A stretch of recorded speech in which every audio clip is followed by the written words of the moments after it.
The first thing I noticed was the door. Not that it was open, not that it was unlocked, just wrong. I stood there longer than I should have, keys still in my hand, staring at the lock like it might explain itself if I gave it enough time. The deadbolt was turned, but the metal around it looked chewed up, bent, splintered. At first glance, it looked like someone had tried to force their way in. That was my assumption. That was the comforting version, because break-ins happen. Locks fail, people get unlucky. I stepped inside slowly, listening. Nothing felt disturbed. No drawers pulled out, no cabinets open. The air smelled the same. Still, I didn't relax. I set my keys down and walked straight to the back of the house, checking each room in order. Bedroom, bathroom, office. Everything where it should be. That's when I went back to the door and crouched down for a closer look. That's when I realized what was wrong. The metal wasn't bent inward, it was bent out. The wood around the latch wasn't splintered from pressure coming from the hallway side. The damage was on the inside edge of the frame, like someone had jammed something into the lock from inside the house and forced their way out. I remember sitting back on my heels, staring at it, waiting for the logic to catch up. It didn't. I lived alone. I always locked the door behind me. Deadbolt, handle, habit drilled into me since I was a kid. I hadn't had anyone over. I hadn't called a locksmith. And even if I had, why would anyone break a lock from the inside to leave? I stood up and checked the door again. The deadbolt still worked, but it didn't feel right when I turned it. There was a slight grind, like metal rubbing where it shouldn't. I told myself it had probably been weakening for years. Old house, old hardware, stress fracture, anything. That explanation worked until I checked the security camera. It covered the front door. Nothing fancy, just motion-activated clips saved to my phone. I scrolled back. The last recorded entry was me leaving that morning. I watched myself lock the door, tug it once, twice. No one else entered, no one else left. I replayed it 3 times looking for gaps, missed frames, something, nothing. That night, I didn't sleep well. Every creak felt louder than usual. Every shift of the house sounded intentional. I kept thinking about the lock, about how force like that would have taken time, noise, effort. I would have heard it. Sometime after midnight, I got up and checked the door again. The lock was still intact, still bent, still wrong. But the handle was warm. I froze with my hand inches away from it, staring. It didn't make sense. The house was cool, the metal should have been cold. I pulled my hand back and stood there, listening. That's when I heard it. A soft sound, barely anything, not footsteps, not breathing, more like pressure. Like someone leaning against the door from the other side. I backed away slowly. The sound stopped. I didn't check the camera again. I didn't open the door. I went back to bed and lay there until morning, staring at the ceiling, counting the seconds between noises. The next day, I called a locksmith. He didn't talk much. Older guy, thick hands, looked like he'd seen every kind of bad door there was. He crouched down, ran his fingers along the frame, frowned. "This wasn't forced from outside," he said. "I know," I replied too quickly. He looked at me, then back at the lock. "Someone was trying to get out," he added. I asked him if the damage could have been old. He shook his head. "Fresh. Last few days, maybe." I swallowed. He replaced the lock completely. New hardware, new deadbolt, reinforced plate. He tested it twice before handing me the keys. "Whatever you do," he said, "don't force this one." That night, I dreamed I was standing in the hallway, watching my front door from the inside. In the dream, the handle kept turning on its own. Slowly, patiently, like it knew it would open eventually. I woke up to a sound that didn't belong. A sharp, metallic click. I sat up in bed, heart racing. Another click, then a dull scrape.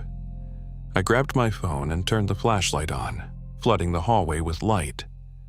The door was closed. The deadbolt was turned, but the metal around it was already bending. From the inside. I didn't go near it. I backed into my bedroom and locked the door behind me. I called the police and waited. They found nothing. No signs of forced entry, no one hiding, no explanation for the damage. One of them suggested stress on the frame. Another said it could have been a manufacturing defect. They left after 20 minutes. I moved out 2 weeks later. I didn't take much, just what I could carry.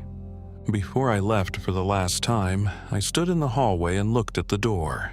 The lock was intact, perfect. No bends, no splintering. Like nothing had ever tried to leave. I live somewhere else now. New place, new locks. Sometimes, late at night, I catch myself listening for that pressure again. Because the thing that still bothers me isn't how the lock broke. It's this. Whatever was inside never tried to come in. It was already there, and it only damaged the door when it wanted to leave. I noticed it because of the air, not the smell, not a sound, just heat. It hit me when I walked past the spare room down the hall, the one I barely used. The door was open, like always, and as I passed it, there was a subtle shift. A pocket of warmth against my arm. Not enough to make me sweat, just enough to feel wrong. I stopped and stepped back. The rest of the house was cool. It was early spring, still chilly at night, and I hadn't turned the heat on in days. I stood in the doorway of the spare room and held my hand out like I was checking a stove. Warm, not humid, not stuffy, just warm. Like the air had been sitting there, held in place. I told myself it was bad circulation. Old house. Poor insulation. Maybe the sun hit that side of the house longer during the day. That explanation lasted until the next night. I came home late, after being out for hours. The house was dark and cold when I walked in. I turned on a lamp, kicked my shoes off, and headed down the hallway. The warmth was already there. Same room, same doorway. I stood there longer this time, letting the realization settle in. If it was leftover heat, it shouldn't have been there. The house had been empty all day. No sun, no furnace, no reason for that one room to feel different. I closed the door. The next morning, I opened it again, cool, completely normal. That was the first time I felt uneasy. After that, I started checking. Not obsessively, not at first, just casually, like you do when something feels off but you don't want to admit it. I'd walk by and hover my hand near the doorway. Sometimes the room was normal, sometimes it wasn't. I started tracking patterns without meaning to. It was warm, more often at night. Almost never during the day, and never when I had someone over. One evening, I tested something. I turned the heat on high before bed, let the whole house warm up. Then, I shut it off and waited an hour. Every room cooled evenly, except that one. It stayed warm, not hotter than before, just unchanged, like it didn't belong to the rest of the house. That night, I slept with my bedroom door locked. A few days later, I went away for the weekend. Stayed with a friend. Didn't think about the house at all. When I came back Sunday night, I paused in the hallway before even turning the lights on. The room was cold. Relief washed over me so fast, I laughed out loud. I stood there longer, testing the air, almost daring it to feel wrong. Nothing. I slept better that night than I had in weeks. The warmth came back the next evening. I hadn't even put my bag down yet. I walked in, locked the door behind me, and there it was, waiting. I didn't check the room right away. That's important, because when I finally did, I realized something I hadn't noticed before. The warmth wasn't filling the whole room. It was concentrated, stronger near the far corner, near the wall shared with my bedroom. I stepped inside and felt the temperature shift around my legs, my chest, my face. The closer I moved to that corner, the more distinct it became, like standing near a person without touching them. I backed out and shut the door. That night, I lay awake listening to the house settle, pipes ticking, wood contracting. Normal sounds. What wasn't normal was the absence of others. No footsteps, no creaks near the hallway, just silence. In the morning, I noticed something else. The spare room door was cracked open. I knew I'd shut it. I stood there, staring at the thin line of darkness, my hand hovering inches away.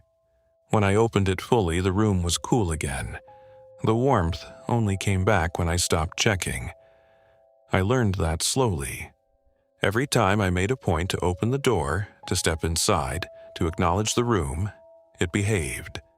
When I ignored it, when I walked past without looking, when I pretended it wasn't there, it returned. One night, I sat on my bed and waited. I didn't check the room. I didn't turn my head toward the hallway. I didn't even move. After a while, I felt it. Not heat this time, pressure. Like the air itself had shifted. I don't know how long I sat there before I realized my bedroom was warmer too. Not by much, just enough. I moved out shortly after that, different house, different layout. No spare room, but sometimes when I come home late and walk down the hallway, I still feel it. That subtle change in the air, and I make sure to check every door. Because whatever it was didn't want attention. It wanted privacy, and it only stayed when it thought I wasn't looking. I didn't notice it all at once. That's the part that bothers me the most. If something dramatic had happened, doors slamming, noises in the walls, things going missing, I would have reacted. I would have called someone. I would have left. But nothing like that happened. The house just adjusted. It started with the lights. I have a routine, same one I've had for years. I get home around 6, drop my keys on the counter, turn on the hallway light, then the lamp in the living room. I don't think about it. My hands just move. One night I walked in, and the hallway light was already on. I paused, keys still in my hand, trying to remember if I'd left it that way. I hadn't. I was sure of it, but not sure enough to make a big deal out of it. Old wiring, I told myself. Timer glitch, muscle memory lying to me. The next night, the lamp was on too. Not bright. Just enough to light the room the way I liked it. The exact setting I always used. That should have unsettled me more than it did. Instead, I felt relieved. Like the house had saved me a step. After that, little things started lining up too well. The bathroom fan was always off by the time I went to bed. The porch light clicked on a few minutes before I got home. The thermostat adjusted itself to the temperature I preferred, even when I hadn't touched it all day. At first, it felt convenient, comforting even. I told myself it was coincidence, or maybe I was more predictable than I thought. Then, one night, I came home early. No warning, no schedule. I left work sick and drove straight home in the middle of the afternoon. The house wasn't ready. The porch light was off. The hallway was dark. The living room lamp stayed cold and dead. I stood there longer than necessary, looking around, waiting for something to happen. Nothing did. That night, everything went back to normal. Lights on, fan off, temperature perfect. It only worked when I followed the routine. That's when I tested it. I stayed out late on purpose. Sat in my car for an extra hour, watching the house from across the street. No lights came on, no signs of anticipation. Then, the moment I stepped onto the porch, click, the porch light turned on. I froze. The hallway light followed a second later, glowing through the window. It wasn't guessing, it was watching. After that, the house started getting ahead of me. The shower warmed before I turned it on. The bedroom light dimmed as I got tired. The kitchen light shut off when I stopped cooking. I stopped changing my habits, because every time I did, the house hesitated, like it needed time to catch up. One night, I didn't go to bed. I sat in the dark living room, lights off, phone face down, doing nothing. No cues, no signals. The house stayed still for almost an hour. Then the bedroom light turned on, slowly, like it was inviting me. I didn't move. A minute later, the hallway light followed. Then the bathroom fan. It was running my night routine without me. That's when I realized the worst part. The house didn't need me anymore. It had learned enough. I moved out not long after that, packed fast, didn't linger. The new place doesn't do anything like that. But sometimes when I break routine, when I stay out too late or come home too early, I feel this strange relief when nothing turns on for me. Because the scariest thing wasn't that the house knew what I liked. It was that it kept going once I stopped doing it myself. And it never asked if it was helping. I used to lock every door. Front door, back door, bedroom, bathroom at night. It wasn't paranoia, it was habit. Something drilled into me growing up. Then I stopped. Not all at once. Slowly. Quietly. It started when I realized the bedroom door was always locked in the morning. I knew I hadn't done it. I never locked it from the inside. I liked hearing the house at night. It made me feel less alone. The first time I noticed, I unlocked it and went on with my day. The second time, I checked the handle before bed. Unlocked. In the morning, it was locked again. I told myself I must have done it half asleep. Muscle memory, something automatic. So, I tested it. One night, I stood there longer than necessary, staring at the handle, making sure it was unlocked. I even jiggled it. In the morning, it was locked. That's when I stopped locking doors entirely. Front door included. I wanted to see what would happen. Nothing did. Days passed, then weeks. No break-ins, no missing items, no sounds at night. But every morning, my bedroom door was locked. Not the front door, not the back, just the one that separated me from the rest of the house. One night, I stayed up late and listened. Around 2 a.m., I heard the softest click. Metal on metal, not the sound of a lock being turned violently, not rushed, careful. Like whoever was doing it didn't want to wake me. I sat frozen in bed, staring at the door, waiting for the handle to move. It didn't. The lock turned. That was it. I moved out after that. My new place has doors that don't lock themselves, but I still wake up sometimes and check the handle. Because something out there learned I'd stopped paying attention, and it didn't want me wandering at night.